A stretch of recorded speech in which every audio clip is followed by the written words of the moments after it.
Hey, salut à tous, ici Guillaume, j'ai l'immense plaisir de vous retrouver pour cette toute nouvelle vidéo. Mais aujourd'hui, je tiens tout d'abord, avant de commencer cette vidéo, à vous demander, comme à chaque fois, de cliquer sous le titre de la vidéo. Il y a un petit onglet magasin, vous y trouverez des articles, des t-shirts, des suites à capuche, vous y trouverez des tasses pour boire le café et le chocolat l'hiver. C'est une contribution que vous pourrez me faire, ça serait amplement sympathique de votre part, que je puisse voir que vous êtes satisfait de mon travail et que vous appréciez ce que je vous présente.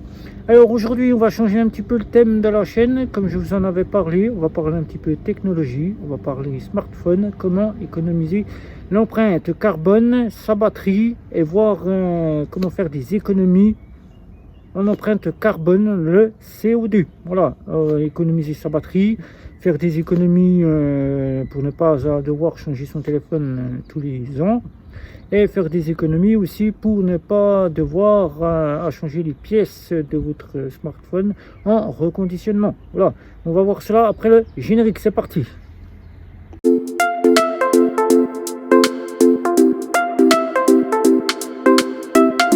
Notre smartphone, qu'il soit iPhone ou qu'il soit Android, toute marque Android, qu'il soit Apple ou qu'il soit Android, eh bien nous l'utilisons dès notre lever le matin jusqu'au soir que nous allions nous coucher, que nous allions faire notre sommeil, nos 8 heures de sommeil. On utilise notre smartphone tous les 5 à 10 minutes, nous l'avons continuellement à notre main.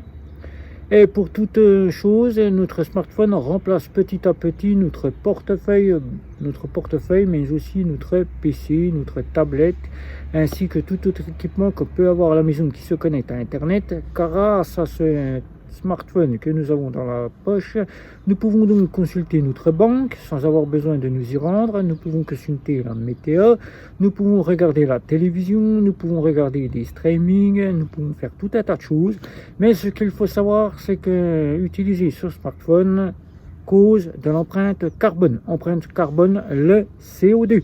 Et oui, beaucoup de choses font que le CO2, maintenant, nous y faisons chasse pour pouvoir avoir une meilleure empreinte carbone et pouvoir respirer. Car il faut savoir que l'empreinte carbone, plus il y en aura, plus le CO2 polluera, plus la planète se détruira. Et faire en sorte que cela n'arrive pas déjà par nos smartphones. Eh bien, la première des choses, donc, quand on utilise notre smartphone, c'est déjà moins l'utiliser, déjà pour faire en sorte que notre batterie ne souffre pas et que nous ne soyons pas là à devoir racheter des smartphones chaque année. Car 1500 €, c'est contribuer au CO2, racheter des matériaux qui ont été construits, qui n'ont pas été reconditionnés. Voilà, plus les matériaux, plus les smartphones sont là, plus on pourrait se dire que notre smartphone, s'il est encore valable avec des mises à jour durée de 3 à 4 ans supplémentaires, eh bien on n'a pas besoin de le changer, ce qui ferait baisser l'empreinte carbone et qui nous ferait économiser de l'argent déjà pour nous, mais qui ferait bon pour la planète car on le reconditionnerait, on lui redonnerait une seconde vie à notre smartphone.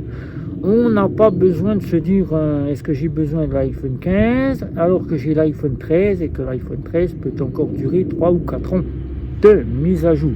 Et ma batterie commence à baisser, commence à souffrir. Est-ce que j'ai besoin du dernier iPhone 15 alors que tout simplement je n'ai qu'à faire reconditionner ma batterie pour en avoir une neuve et prévoir quelques mois, quelques années encore avec cette batterie. Alors là, je vais vous donner des options qui sont utilisables par tous pour faire en sorte que cette empreinte carbone, nous ne polluons pas la planète et que notre smartphone ne souffre pas. Alors déjà, d'une part, c'est de ne pas télécharger tout un tas d'applications auxquelles ça mange la batterie, ça use la batterie, ça décharge votre téléphone et constamment le recharger, ce qui fait que nous utilisons de l'électricité et de l'électricité ça utilise de l'empreinte carbone. Alors pour faire cela, il faut télécharger uniquement les applications qu'on est sûr qu'on utilise, qui ne mangent pas beaucoup de batterie. La banque, si on en utilise une ou deux, on les télécharge les deux. On n'est pas obligé d'en télécharger 4 alors qu'on sait que les 4, nous en utiliserons que 2 et que les 2 autres resteront dans notre placard. La météo, on n'est pas obligé réellement de prendre l'application météo qui peut généralement demander tout simplement la localisation, la localisation pollue, auquel tout simplement on peut très bien regarder la météo via le navigateur. Là c'est très simple, on met le navigateur en marche, on regarde la météo, on peut mettre le petit signet directement sur la page d'écran d'accueil de notre smartphone via le navigateur. Ça pollue déjà moins.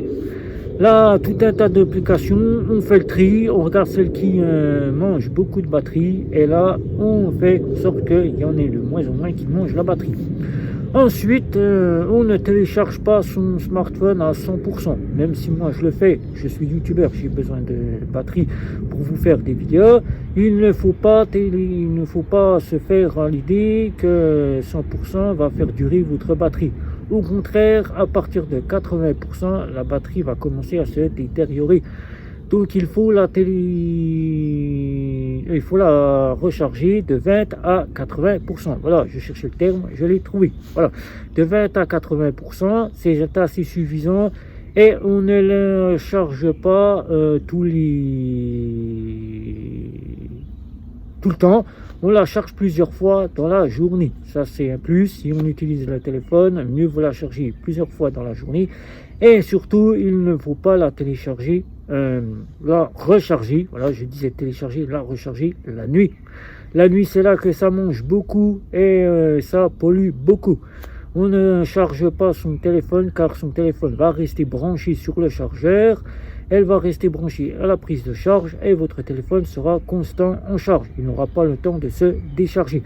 Ce qui va faire que votre téléphone va se charger à 100% et qui va utiliser de l'électricité. Ça va manger 10 à 15% d'électricité supplémentaire. Des économies, on peut en faire. Bon pour la planète, on peut faire des économies de CO2. Alors, le soir, on le télécharge avant d'aller se coucher. On fait en sorte qu'il soit de 20 à 80%. Si on utilise l'alarme de son téléphone, eh ben, on coupe directement le mode avion.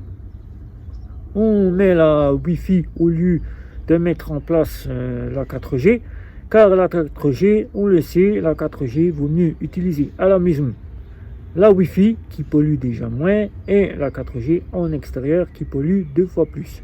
Qui dit en extérieur dit réseau data mobile qui prend en charge les ondes extérieures qui va polluer fois plus mais en extérieur.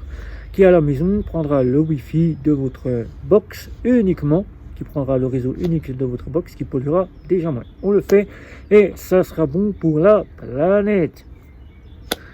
La chose qu'il ne faut pas faire non plus, c'est de laisser brancher son chargeur une fois qu'on a chargé son téléphone. On part, on laisse brancher le chargeur, on se dit tout simplement, eh ben c'est comme ça, je n'ai pas besoin de le rebrancher à chaque fois, je le laisse brancher. Eh ben là, le chargeur continue à prendre de l'électricité, même s'il n'est plus branché à votre smartphone, ça pollue, ça fait de l'empreinte carbone.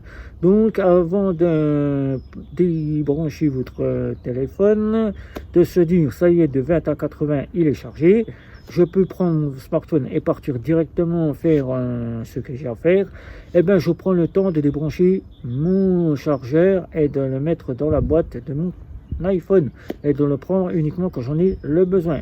Ça mangera moins d'électricité, ça vous fera gagner de l'argent sur votre électricité, mais en plus ça fera en sorte de ne pas manger de l'empreinte carbone.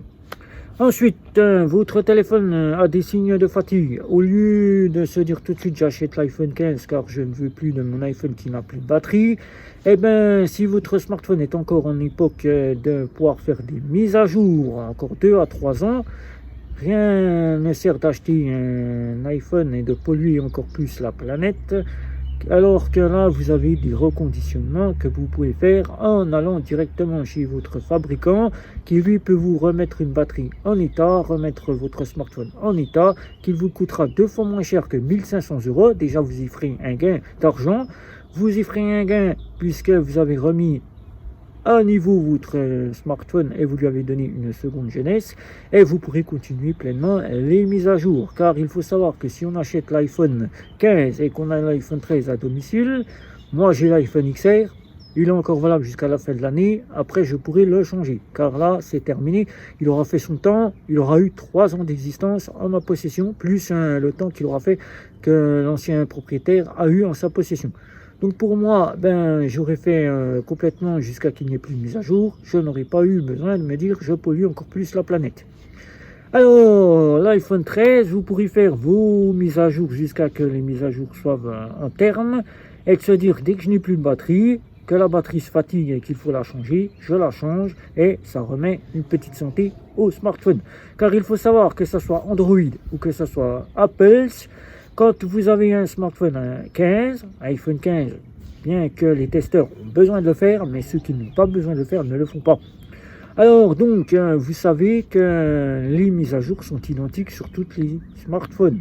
Bien que certains préfèrent avoir de meilleures qualités et une meilleure puissance au niveau de leur smartphone, il faut savoir que très bien avec un iPhone 13, on peut faire exactement ce que nous pouvons faire avec un iPhone 15, même si nous n'avons pas les puces à 20, à 30, ce que sortira Apple, même si l'écran LED qu'on a sur ce smartphone n'est pas meilleur que l'écran LCD ou je ne sais pas quel écran que vous pouvez avoir sur votre smartphone, mieux vaut avoir quasiment notre smartphone encore en disponibilité, car nous savons que nous pouvons encore l'utiliser et que ces mises à jour se feront.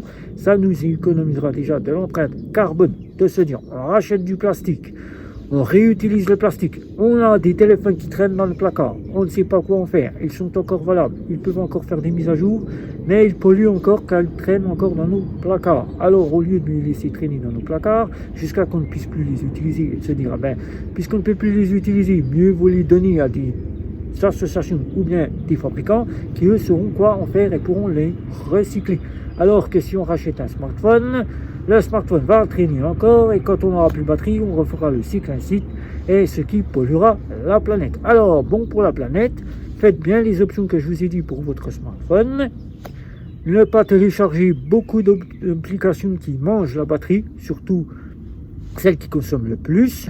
Faites en sorte d'en avoir que celles que vous utilisez le plus qui pourraient générer moins de batterie.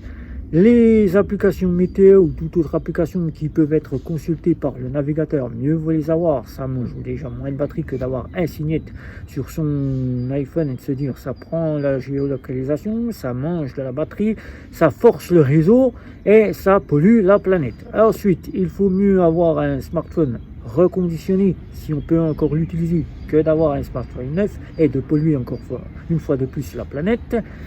Là, il ne faut pas laisser charger en continu de 20 à plus de 80% son smartphone. Il faut mieux le laisser de 20 à 80% et le recharger plusieurs fois dans la journée. Ça sera bon pour la planète. Mieux vaut la nuit ne pas charger votre smartphone. J'allais dire télécharger encore une fois de plus.